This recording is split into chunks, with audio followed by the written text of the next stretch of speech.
kesepian, kepedihan. Aku mau bahas lebih dalam tentang ReZero.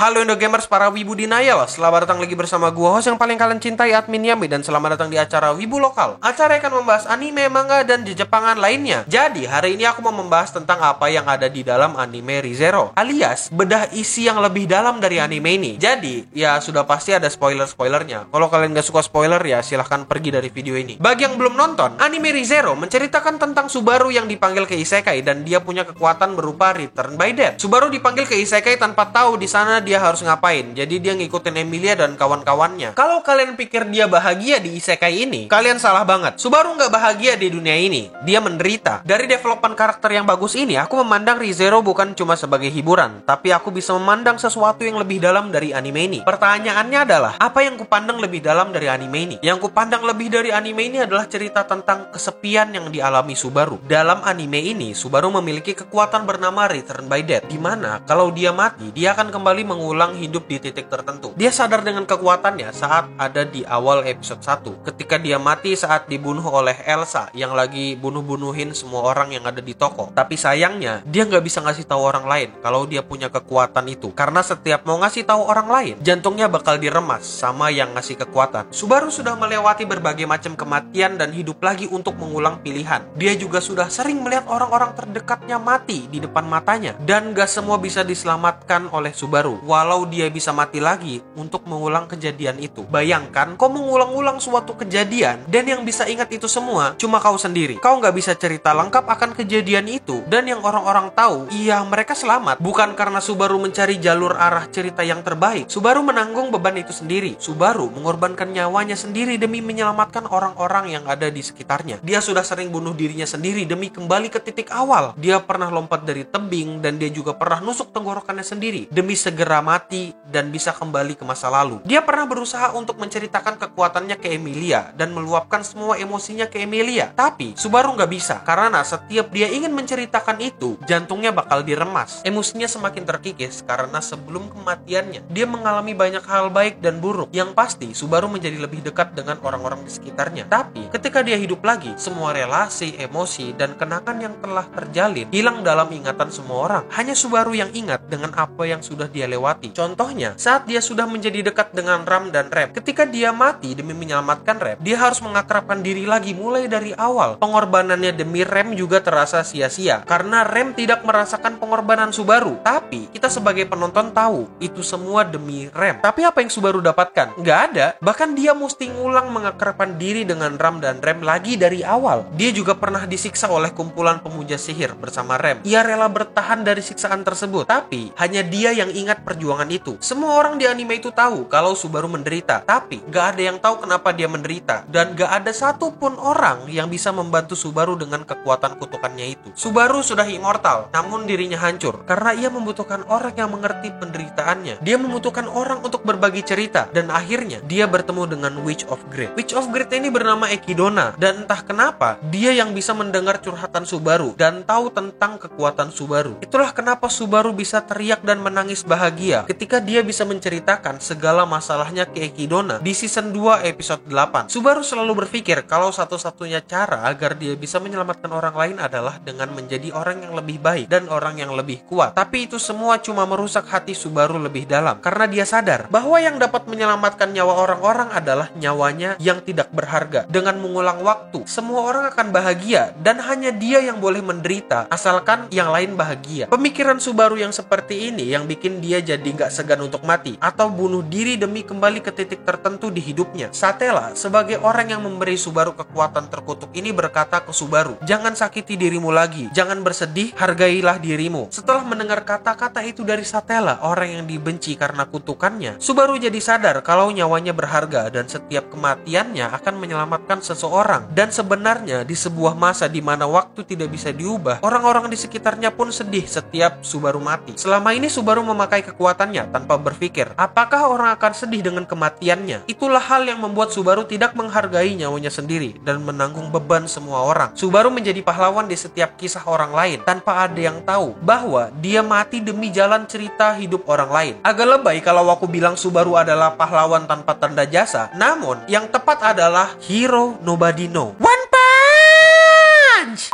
Dan itulah kenapa aku suka dengan anime ini. Karena anime ini ceritanya benar-benar menyentuh hati dengan mengambil sisi kepahlawanan yang orang-orang bener nggak tahu siapa sih pahlawannya. Kalau Saitama, Genos, dan beberapa orang masih tahu. Saitamanya aja yang malas dan punya keinginan yang aneh-aneh. Padahal dia jelas-jelas overpower. Kalau ini benar-benar nggak ada yang tahu. Main karakter kita mati berkali-kali demi kisah hidup orang lain. Dia menyimpan semua memori kegagalan dan penderitaan. Tapi orang lain cuma tahu hidup mereka telah menuju ke jalur masa depan yang terbaik. Karena Subaru. Tafsirku terhadap hal yang kupetik dari anime ini adalah cintai dirimu sendiri. Aku pun jijik ngomongnya, tapi emang begitu anime ini. Mungkin kau nggak sadar sudah berbuat banyak buat orang lain sehingga membebani hatimu. Iya, curhatin aja, nggak apa-apa, jangan sedih. Ini pengorbanan yang ku maksud ya bener-bener ngorbanin ya. Nganterin pacar orang pulang naik motor itu cuma ngebebanin bensin. Nemenin ngobrol juga cuma ngabisin kuota. Beda, jangan sok sedih juga kok bujang. Oh iya, buat kalian yang nggak sadar, lagu ending di season 1 ini judulnya Stay Alive, yang menurutku mereka mengisyaratkan harapan kepada Subaru agar tetap hidup. Ya, kalian denger aja lagunya sendiri. Takahashi Rie ngomong Stay Alive berkali-kali. Aku mikirnya kayak gini karena yang isi suara Takahashi Rie, yang isi suara Emilia, dan Emilia pengen Subaru tetap hidup. Ya itu cuma cocokologiku doang sih. Dan opening season 2 berjudul Realize, yang menurutku mereka semua mengisyaratkan tentang egoisme Subaru yang berpikir bisa mengubah semua sendirian meskipun menyakiti dirinya sendiri. Tapi di episode 13 dia disadarkan sama Satella kalau nyawanya berharga dan dia harus berhenti nyakitin dirinya sendiri. Oke, gitu aja. Apakah kalian suka dengan videoku yang kayak gini? Aku ngebahas suatu anime lebih dalam, atau aku perlu bahas atau review anime seperti biasa? Atau kalian punya pandangan lain tentang anime ReZero ini? Komen di bawah juga. Kalau kalian suka, jangan lupa subscribe dan nyalakan loncengnya biar nggak ketinggalan kalau aku upload video lagi. Aku mau ucapin terima kasih buat para donatur setia. Terima kasih kepada Lazuardi Kodok Sombong, Makoto Yuka, Dewayo Gamers, dan Denas. Mereka adalah orang-orang yang sudah sawerin duitnya buat aku saat aku live stream di Cleansound Live. Makanya kalian subscribe juga dan klik tombol loncengnya Cleansound Live biar dapat notif kalau kami live stream. Kalian bisa follow Instagramku juga di @admin_yami. Terima kasih supportnya para Indo Gamers. Stay clean and sound.